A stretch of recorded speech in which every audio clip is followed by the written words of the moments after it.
வணக்கம் ஃப்ரெண்ட்ஸ். சிறகடிக்க ஆசை சீரியலில் இன்னி எபிசோடில் என்ன நடக்குதுன்னு பார்க்கலாமாங்க. விஜயா ரோஹிணி இவங்க 2 பேரையும் தாண்டின பெரிய வில்லியா இருக்காங்க நீத்து. மாடன் மங்கையா இருக்க மகா மட்டமான வில்லியா இருக்காங்க. அவங்க பண்ற தெல்லுமுள்ளெல்லாம் ஸ்ருதி உடனே கண்டுபிடிச்சிடுறாங்கன்ற கோபத்துல ஸ்ருதியை நோகடிக்கணும்னே தேவையில்லாத ஒரு சின்ன விஷயத்துக்காக ரவியை ஸ்ருதியோட ஹோட்டலுக்கு வர வச்சு அவங்க முன்னாடியே ஹக் பண்ணி கை கொடுத்து தோல்ல தட்டின்னு இல்லாத சேட்டையெல்லாம் பண்ணிட்டு இருக்காங்க நீத்து. இதுல வேற பெருசா ஸ்ருதிக்கு தேங்க்ஸ் வேற சொல்றாங்க. எதுக்குன்னு கேட்க, நீங்க நினைச்சிருந்தா சண்டை போட்டு ரவியை உங்க ரெஸ்டாரண்ட்டுக்கு வர வச்சிருக்கலாம், ஆனா அப்படி எதையுமே செய்யாம ஏன் ரெஸ்டாரண்ட்லயே அவரை ஒர்க் பண்ண விட்டீங்கல்ல, ரவி இல்லைன்னா இப்படி ஒரு நல்ல விஷயம் நடந்திருக்காதுல்ல, ஸோ தேங்க்யூங்கிறாங்க நீத்து. அவன் ரெஸ்டாரண்ட்ல ஒர்க் பண்றது அவனோட டெசிஷன் நீத்து, அதை நான் ஏன் தடுக்க போறேன், எது சரி யாரு கரெக்ட் எப்போ என்ன பண்ணணும்னு ரவி தான் முடிவெடுக்கணும், கண்டிப்பா ஒரு நாள் நல்ல முடிவு எடுப்பான் அப்படின்னு தெளிவா சொல்ற ஸ்ருதி. நீ எல்லாம் எனக்கு ஒரு ஆளே இல்லடிங்கிற மாதிரி. எனிவே கங்க்ராட்ஸ் அப்படின்னு ஷேக்கன் கொடுக்க நீத்துவும் ஷேக்கன் கொடுத்துட்டு தேங்க்யூ ஸ்ருதிங்கிறாங்க. இந்த குட் நியூஸை உங்க முன்னாடி சொல்லணும்னு தான் ரவி இங்க வர சொன்னேன். ஓகே ரவி, அப்ப நாம கிளம்பலாம். நான் கேப்ல தான் வந்தேன், ரிட்டர்ன் உங்க பைக்ல தான் போகணும், டைம் ஆச்சு வாங்க போலாம் அப்படின்னு அவங்களே பேசிட்டு அதுக்கு மேல யாரையும் பேச விடாம அங்கிருந்து கிளம்பிடுறாங்க. ரவி ரொம்ப சங்கடமா நின்றுட்டு இருக்காரு. நீத்துன்னு கூப்பிட்டுக்கிட்டு கொஞ்ச தூரம் போற நீத்து ரவி வரலன்னதுக்கு அப்புறம் திரும்பி பார்த்துட்டு புருஷனை கூப்பிடுற மாதிரி அப்படின்னு ஜாடையா கூப்பிட போலாங்கிறாரு இவரு. அதுக்கப்புறம் நீத்து ஒரு வன்மத்தோட ரவி ஸ்ருதி 2 பேரையும் பார்த்துட்டு இருக்காங்க. ரவிக்கு ரொம்ப ரொம்ப சங்கடமா இருக்கு. ஆனா ஸ்ருதி வாயை திறந்து ஒரு வார்த்தை கூட பேசல. ஆனா அவங்க கண்கள் எல்லாத்தையும் பேசுது. அவ்வளவு அழகா இருக்காங்க. மறுபடியும் நீத்து வாங்கன்ற மாதிரி ஜாட காட்ட உங்க பாஸ் கூப்பிடுறாங்கல்ல போ அப்படின்னு ஸ்ருதி சொல்ல வேற வழி இல்லாம ரவி பேசாம போறாரு. ரவி போனதுக்கு அப்புறம் ரொம்ப சர்க்காஸ்டிக்கா பாய் ஸ்ருதி அப்படின்னு நீத்துவும் போறாங்க. இதெல்லாம் பார்த்துட்டு இருக்க செஃப் குமார், மேடம் இந்த நீத்து மேடம் உங்களை வெறுப்பேத்தணும்னே இப்படிலாம் பண்ணிட்டு இருக்க மாதிரி தெரியுது அப்படின்னு சொல்ல, மாதிரி எல்லாம் இல்ல, கண்டிப்பா என்ன வெறுப்பேத்த தான் இப்படிலாம் பண்றா அப்படின்னு ஸ்ருதி சொல்ல, நீங்க சாருக்கு ரொம்ப ஃப்ரீடம் கொடுக்குறீங்கன்னு நினைக்கிறேன் மேடம், அவர்கிட்ட கொஞ்சம் பேசி அப்படிங்கிறாரு செஃப். இதுல பேச என்ன இருக்குங்கிறாங்க ஸ்ருதி. இல்ல மேடம், எனக்கு நீத்து மேடத்தை பத்தி நல்லாவே தெரியும், அவங்க நினைக்கிறது செய்யறதுக்கு எந்த லிமிட்டுக்கு வேணாலும் போவாங்க அப்படின்னு செஃப் குமார் சொல்ல, இருக்கலாம், ஆனா என் ஹஸ்பண்டை பத்தி எனக்கு நல்லா தெரியும், அவன் எப்பவுமே லிமிட்டை தாண்ட மாட்டான், ஆனா நீத்துவும் ரொம்ப ஓவரா தான் ஆடிக்கிட்டு இருக்கா, ரவிக்கு அவளோட கன்னிங் மைண்டை பத்தி தெரியல, ஒரு நாள் அவனுக்கே புரியும் அப்படிங்கிற ஸ்ருதி. நீங்க போய் வேலை பாருங்கங்கிறாங்க. அவங்க அவ்வளோ நம்பிக்கையா சொன்னாலும் செஃப் குமாருக்கு கொஞ்சம் சங்கடமா தான் இருக்கு. ஓகேங்க மேடம்னு கிளம்பிடுறாரு. ஸ்ருதிக்கு சந்தேகம் இல்லைனாலும் சுடுசுடுன்னு கொஞ்சம் கோவம் இருக்கு. அண்ணாமலையும் விஜயாவும் ஹாலில் இருக்க கிச்சன் பக்கத்துல இருந்து வர்ற முத்து, அப்பா கடைக்கு போய் காய் வாங்கிட்டு வந்துடுறேன்ப்பான்னு கிளம்புறாரு. அப்படின்னு அண்ணாமலை சொல்ல சட்டை கையை மடக்கி விட்டுட்டு வேகமா முத்து வர கரெக்டா படியேறி வாசப்படியில வந்து நிக்கிறாங்க கிறிஷோட பாட்டி. பார்த்தவன அப்படியே ஸ்டன் ஆகி சந்தோஷத்துல, வாங்கம்மா, அப்பா யார் வந்திருக்காங்கன்னு பாருங்கப்பா, மீனா யார் வந்திருக்காங்கன்னு பாரு அப்படின்னு சொல்ல அண்ணாமலை முதலா எழுந்திரிச்சு வந்து வாங்கம்மான்னு கூப்பிடுறாரு. மீனாவும் வரேங்கன்னு சத்தம் கொடுத்துட்டு வர்றாங்க. வாங்க ஏன் நிக்கிறீங்க அப்படின்னு அண்ணாமலை கூப்பிட வாங்கன்னு முத்துவும் கூப்பிடுறாரு. வாங்கம்மா அப்படின்னு அண்ணாமலை சொல்ல உள்ளார ஒரு புடவையை விரிச்சு பார்த்துக்கிட்டு இருந்த விஜயா, இந்த பொம்பளை எதுக்கு இங்கே வந்திருக்கு அப்படின்னு சொல்லிக்கிட்டு அவங்க கிட்ட வர்றாங்க.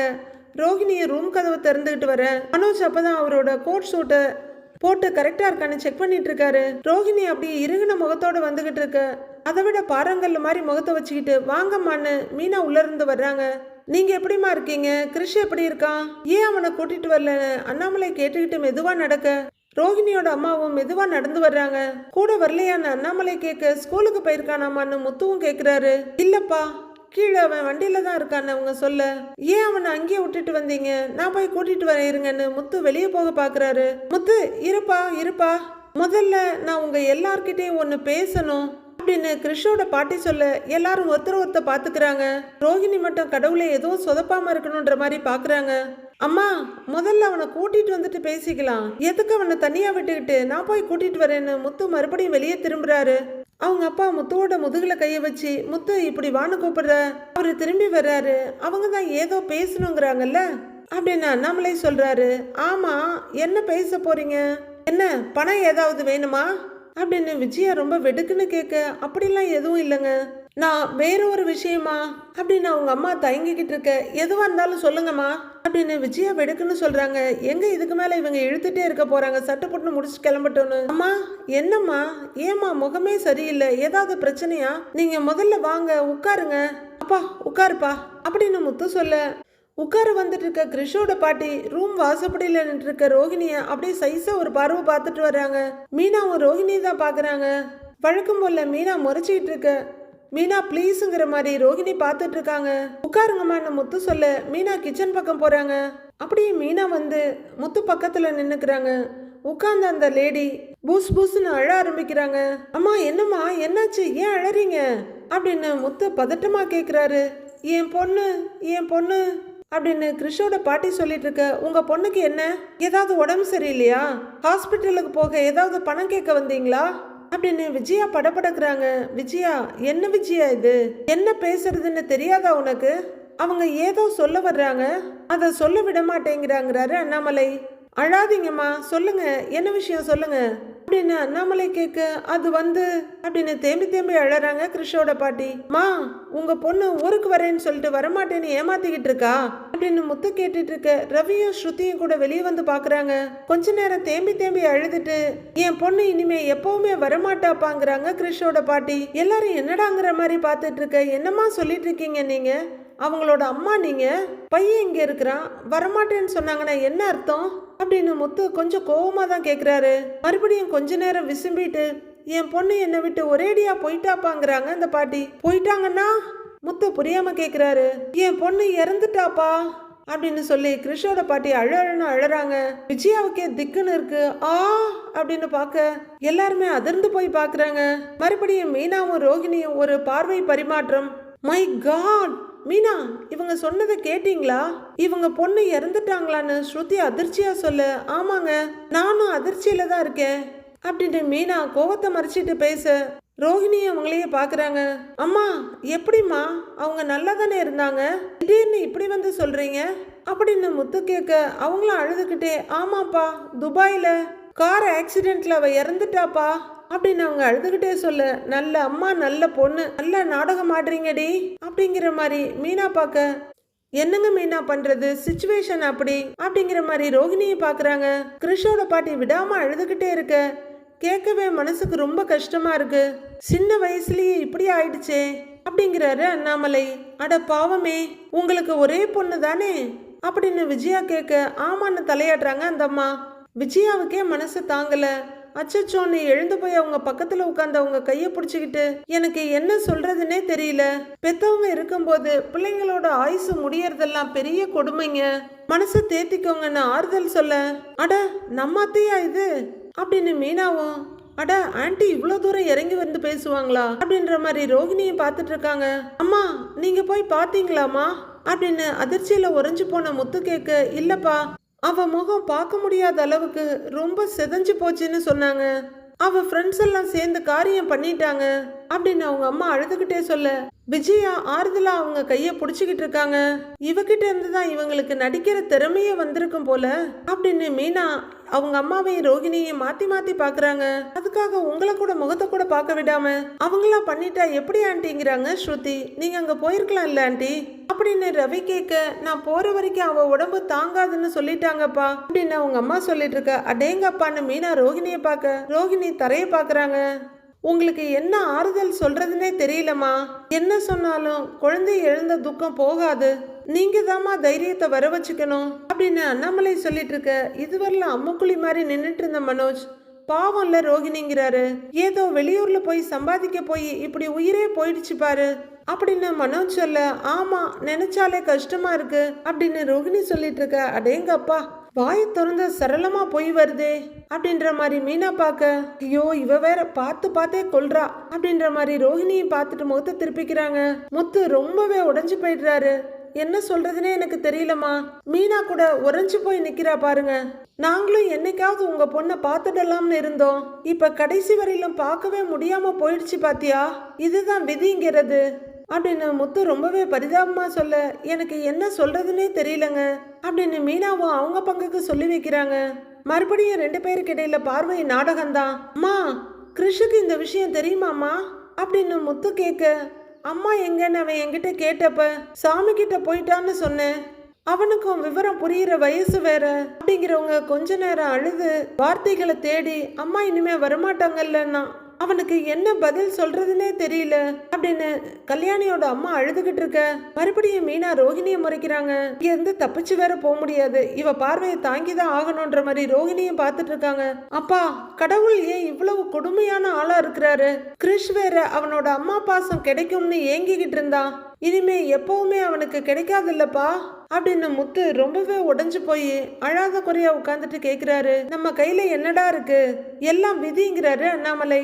கிறிஷுக்காக தான் இங்க வந்தேன், அவனுக்காக உங்ககிட்ட ஒரு உதவி கேட்டு வந்திருக்கேன் அப்படின்னு கிறிஷோட பாட்டி சொல்ல, அம்மா என்ன வேணும்னாலும் சொல்லுங்கம்மாங்கிறாரு முத்து. அவனுக்கு நான் சொன்ன விஷயம் புரிஞ்சிருக்கும். 2-3 நாளாவே சரியா சாப்பிடல, தூங்கல, கண்ணே மூடல.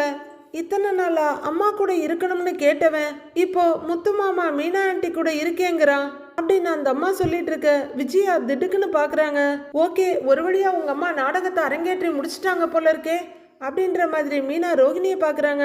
அவனுக்கு என்ன ஆறுதல் சொல்றதுன்னே எனக்கு தெரியலப்பா அப்படின்னு அவங்க தேம்பிக்கிட்டே சொல்ல, அம்மா இதுக்கு ஏமா நீங்க தயங்கிட்டே இருக்கீங்க? விஷயம் தெரிஞ்சப்பவே அவனை இங்க கூட்டிட்டு வந்திருக்கலாம் இல்லம்மா, அவனுக்கு தான் நாங்க இருக்கோம்மா. என்ன மீனா அப்படின்னு முத்து கேட்க, ஆமாங்கன்னு மீனாவும் ஒப்புக்குச்சப்பா சொல்லி வைக்கிறாங்க. விஜயா திடுக்குன்னு பார்த்துக்கிட்டே இருக்காங்க. அப்பா நீ என்னப்பா சொல்றன்னு முத்து கேட்க, கிருஷ்ண நம்ம வீட்டு பையன்டா, அந்த பையன் அவங்க அம்மாவுக்கு அப்புறம் உங்க 2 பேர் கூட இருக்கணும்னு ஆசைப்படுறான். அவன் இங்க இருந்த ஆறுதலா தான் இருக்கும், அதனால இங்கேயே இருக்கட்டும்ங்கிறாரு அண்ணாமலை. அவ்வளவுதான் விஜயா பயங்கர கடுப்பாயிடுறாங்க. ஏங்க என்னங்க சொல்றீங்க, நீங்களா முடிவெடுத்தா எப்படிங்கன்னு கத்துறாங்க.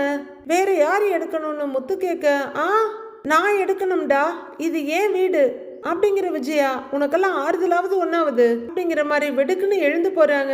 அவங்க கொஞ்சம் தள்ளி போய் அவங்களோட ஆஸ்தான சேர்ல உட்கார, ஆண்டி இந்த நேரத்துல கூட இப்படி பேசிட்டு இருக்கீங்க அப்படின்னு ஸ்ருதி கேக்குறாங்க. அம்மா அவங்க பாவமா, பொண்ணு இறந்துட்டாங்க, கிருஷுக்கு வேற யார் இருக்கா, அவன் நம்ம எல்லார் கூட இருந்தா கொஞ்சம் ஹாப்பியா இருப்பான்ல அப்படின்னு ரவி சொல்ல, டேய் அவங்க பொண்ணு இறந்தது வருத்தமான விஷயம்தான், இல்லைன்னு சொல்லல, அதுக்கு எதுக்கு அந்த பையனை இங்க கூட்டிக்கிட்டு வரணும் அப்படின்னு விஜயா பயங்கர கோவமா கேக்குறாங்க. என்ன மீனா, நினைச்ச மாதிரி வேலை முடியாது போல இருக்கே அப்படிங்கிற மாதிரி ரோஹிணி மீனாவை பாக்குறாங்க. விஜயா உனக்கு மனசாட்சி இல்ல, கடைசி காலத்துல இந்த வீட்டையா கொண்டு போற, எவ்வளோ பெரிய மனுஷனா இருந்தாலும் 6 அடி நிலந்தாங்கிறாரு அண்ணாமலை. அப்பா இப்ப அது கூட தேவையில்லை, மின்மயானம் வந்துருச்சு, எதுக்கு அம்மாவை திட்டுறீங்க அப்படின்னு அம்மாவுக்கு சப்போர்ட் பண்ணினாலும் ஒரு மறுக்க முடியாத உண்மையை சொல்லிடுறாரு மனோஜ். நமக்கும் அந்த பையனுக்கும் என்ன சம்பந்தம் இருக்கு, அவன் எதுக்கு இங்க இருக்கணும் அப்படின்னு மனோஜ் சொல்ல, என்ன மனுஷனோ இவங்கிற மாதிரி மீனா பாக்குறாங்க. நல்லா சொல்லுடா மனோஜ், நீ ஒருத்தன் தான் புத்தியோட பேசுற அப்படின்னு விஜயா சொல்ல, யாரு இவனா, ஏண்டா உனக்கெல்லாம் கொஞ்சம் கூட மனசாட்சியே இல்லையாடா அப்படின்னு முத்து சொல்ல, டேய் இப்ப எதுக்கு நீ கத்துற, அந்த பையன் நம்ம சொந்தக்கார பையனா இருந்தா கூட பரவாயில்ல, அந்த பையனுக்கும் நமக்கும் என்ன சம்பந்தம், என்ன ரோஹிணி அப்படின்னு மனோஜ் ரோஹிணியை துணைக்கு கூப்பிட, ரோஹிணி ஐயோன்னு திடுக்குன்னு பாக்குறாங்க. எப்படி சமாளிக்க போறான்னு பாத்துட்டு இருக்காங்க மீனா. இல்ல அவங்கள பார்க்கவே பாவமா இருக்கு அப்படின்னு ரோஹிணி சொல்ல, அதுக்கு ஆறுதல் வேணும்னா சொல்லலாம், அவங்க வீட்டு பையனெல்லாம் இங்க தங்க வைக்க முடியாது அப்படின்னு மனோஜ் சொல்ல, உன்னை யாருடா கேட்டான்னு முத்து ஆரம்பிக்கிறாரு. டேய் அவன் இந்த வீட்டு மூத்த பையன், உனக்கு இருக்கிற உரிமை அவனுக்கும் இருக்கு அப்படின்னு விஜயா சொல்ல, அங்கிள் நான் இதுக்கு ஒரு சொல்யூஷன் சொல்லவான்னு கேக்குறாங்க ஸ்ருதி. சொல்லுமான்னு அண்ணாமலை கேட்க, என் வீட்டுல என் அம்மா அப்பா மட்டும்தான் இருக்காங்க, அவ்வளோ பெரிய வீட்டுல வேற யாருமே இல்ல, வேணும்னா கிருஷ அங்க கொண்டு போய் விட்டுடலாமான்னு ஸ்ருதி கேக்குறாங்க. இந்த பணக்கார பைத்தியம் இருக்கே ஊருக்கே உதவி பண்ணும் போல இருக்குன்ற மாதிரி விஜயா பாக்க, ஐயோ கிருஷ இங்க இருக்க வைக்கணும்னு பிளான் பண்ணா இவங்க என்ன வேற பிளான் பண்றாங்க அப்படிங்கிற மாதிரி மீனா பாக்குறாங்க. உடனே ரோஹிணியும் மீனாவும் ஒரு பார்வை பரிமாற்றம் வச்சுக்கிறாங்க. அவன் முத்து கூடவும் அண்ணி கூடவும் இருக்கணும்னு ஆசைப்படுறான், உன் வீட்டுல போய் தங்க வச்சு என்ன பண்றது, அதுவும் இல்லாம உன் அம்மா அப்பா வேற எப்படி ஓகே சொல்லுவாங்க அப்படின்னு ரவி கேட்க, ஓ அம்மா மாதிரி இல்லை என் மம்மி, நான் சொன்னா கேட்பாங்கன்றாங்க ஸ்ருதி. விஜயாவுக்கு ஒரு மாதிரி ஆயிடுது, நீ என்னம்மா இப்படி சொல்ற அப்படின்னு கேட்க, ஆமா ஆண்டி நீங்க நினைக்கிறது மட்டும்தான் நடக்கணும்னு நீங்க பேசுறீங்க அப்படின்னு விஜயாவோட கேரக்டர் முகத்துல அடிச்ச மாதிரி சொல்றாங்க ஸ்ருதி. இவங்களால அவனை பார்த்துக்க முடியலன்னு நம்ம தலையில கொண்டு வந்து கட்டிடுவாங்க அப்படின்னு விஜயா சொல்ல, என் பேரனை பாத்துக்கிறதுல எனக்கு எந்த கஷ்டமும் இல்லம்மா.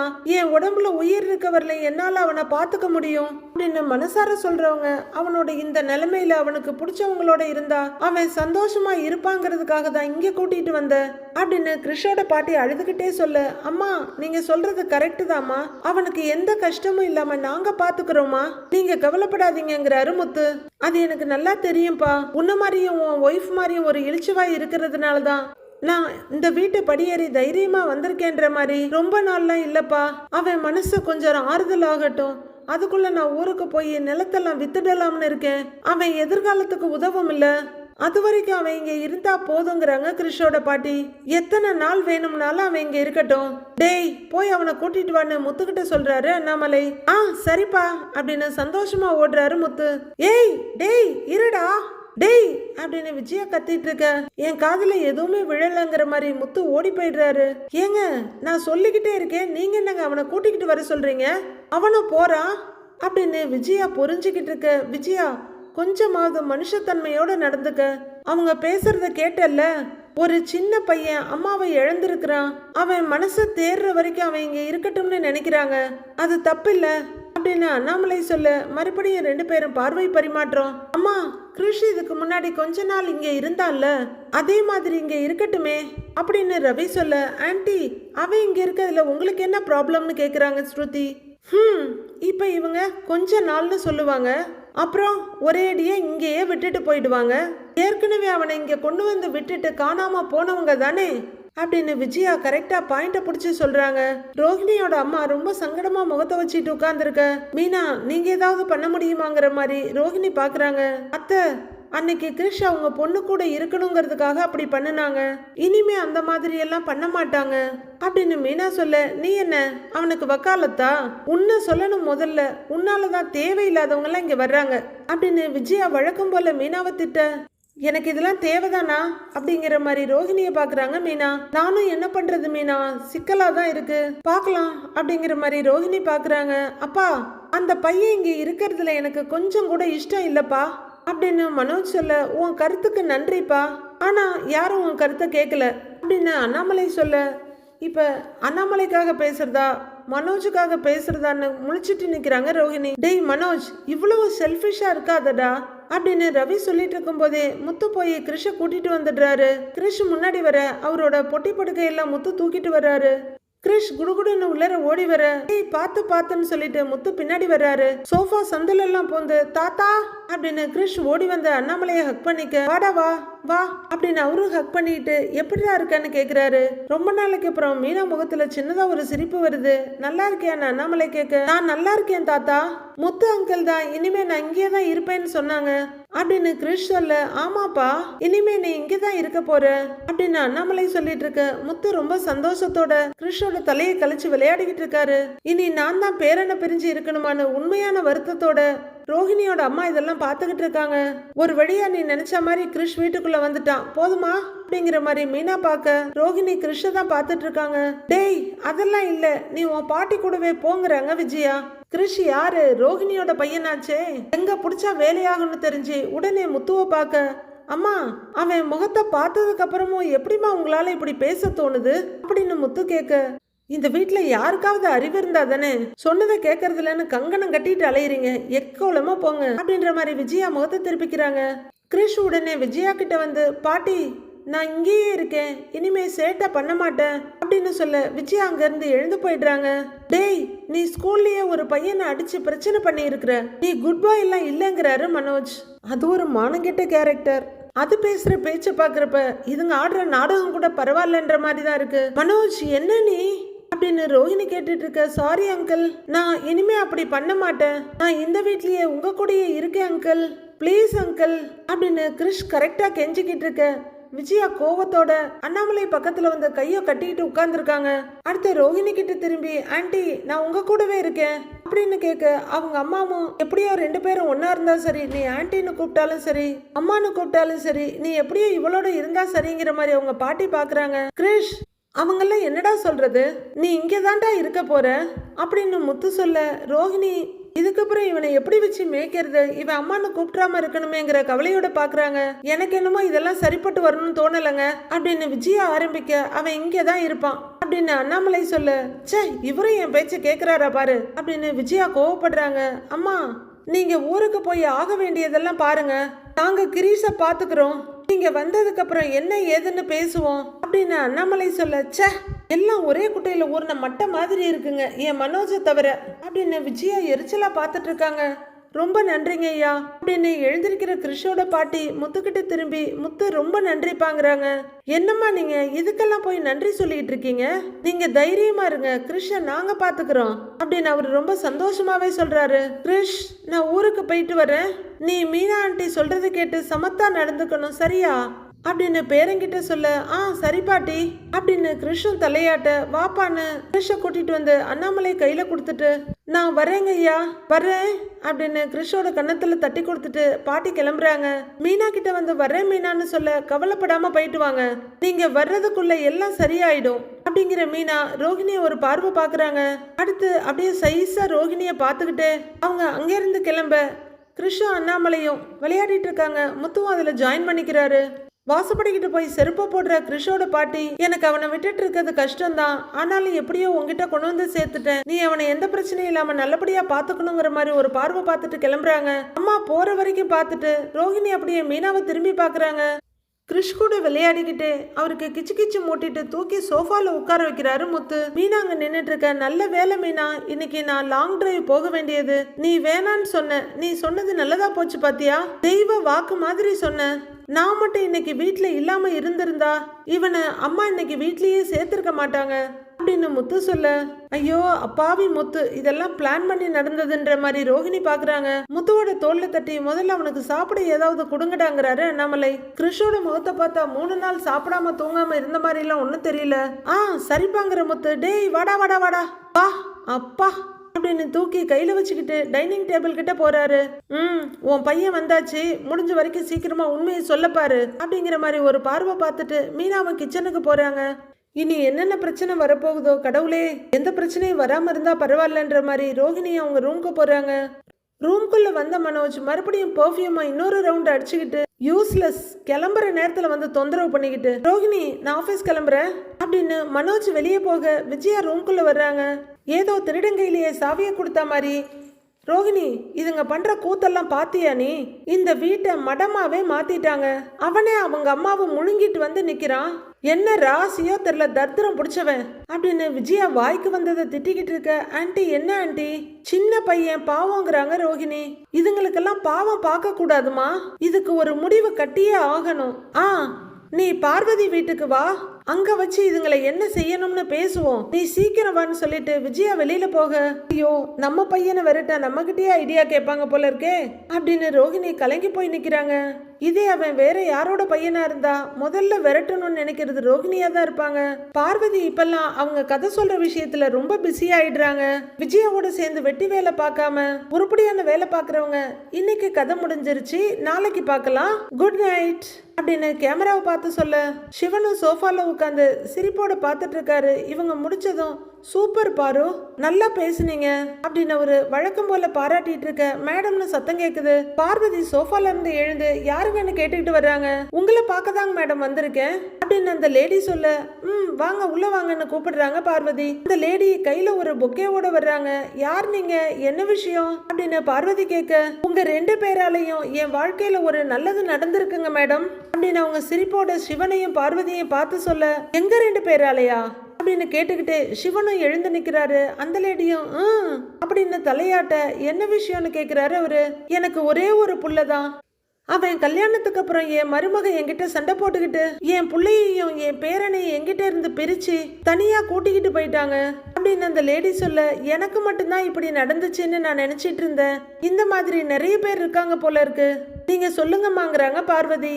சிவனும் ரொம்பவே வருத்தத்தோட பாக்குறாரு. நான் தனியா தான் வாழ்ந்துகிட்டு இருந்தேங்க சார், நீங்க கதை சொல்லி போடுற வீடியோவெல்லாம் என் பையனுக்கு நான் அனுப்புவேன், அதை அவன் பையனுக்கு போட்டு காட்டுவான். அதுல வர்ற கதையெல்லாம் என் பையனுக்கு ரொம்ப பிடிக்கும். அதுல நீங்க குழந்தைங்க வளர்றதுக்கு சொந்தம், தாத்தா, பாட்டி இவங்கெல்லாம் எவ்வளவு அவசியம்னு ஒரு கதை சொல்லியிருக்கீங்க அப்படின்னு அந்த லேடி சொல்லிட்டு இருக்க. ஆமா ஆமான்னு தலையாட்டிட்டு இருக்காங்க பார்வதி. அதை பார்த்ததுக்கு அப்புறம் என் பேரை என்ன பார்க்கணும், என் கூட இருக்கணும்னு அடம் பிடிச்சிருக்கான் அப்படின்னு அந்த லேடி சொல்ல சிவன் பார்வதி 2 பேரும் சந்தோஷமா சிரிக்கிறாங்க. என் மகனும் மருமகளும் அதை புரிஞ்சுக்கிட்டு இப்ப என் கூட வந்து சேர்ந்துட்டாங்க. நாங்க இப்ப எல்லாரும் ஒன்னா இருக்கோம் அப்படின்னு முகம் முழுக்க சந்தோஷமா அந்த லேடி சொல்றாங்க. பார்வதி சிவன் 2 பேருக்குமே ரொம்ப சந்தோஷமா இருக்கு. அப்படியாமா, கேட்கவே ரொம்ப சந்தோஷமா இருக்கு அப்படின்னு பார்வதி சொல்ல, இதுக்கு முழு காரணமும் நீங்க 2 பேரும் தான். உங்களுக்கு நன்றி சொல்லிட்டு போகலான்னு தான் வந்தேன். நீங்க 2 பேரும் இதை வாங்கிக்கோங்க அப்படின்னு அந்த லேடி பொக்கேவை நீட்ட 2 பேரும் ஒன்னா வந்து நின்று தேங்க்யூன்னு வாங்கிக்கிறாங்க. நிஜமாவே ஒரு நெகிழ்ச்சியான தருணம் தான் இது. வயசு போக போக மனசு காசு பணத்தை தேடாது, நம்ம கூட ஆதரவா இருக்கிற உறவுகளை தான் தேடும். நீங்க என் உறவுகளை எனக்கு திருப்பி கொடுத்துட்டீங்க. உங்களுக்கு ரொம்ப நன்றிங்க மேடம், ரொம்ப நன்றிங்க சார் அப்படின்னு அந்த லேடி மனசார கையெடுத்து கும்பிட்டு நன்றி சொல்றாங்க 2 பேருக்கும். பரவாயில்லங்க அப்படின்னு சிவன் சொல்ல, நாங்க வெறும் கதை சொல்லி தான் வீடியோ போட்டோம். ஆனா அதனால ஒருத்தர் வாழ்க்கையில நல்லது நடக்குதுன்னு கேக்குறப்போ ரொம்ப சந்தோஷமா இருக்குங்கிறாங்க பார்வதி.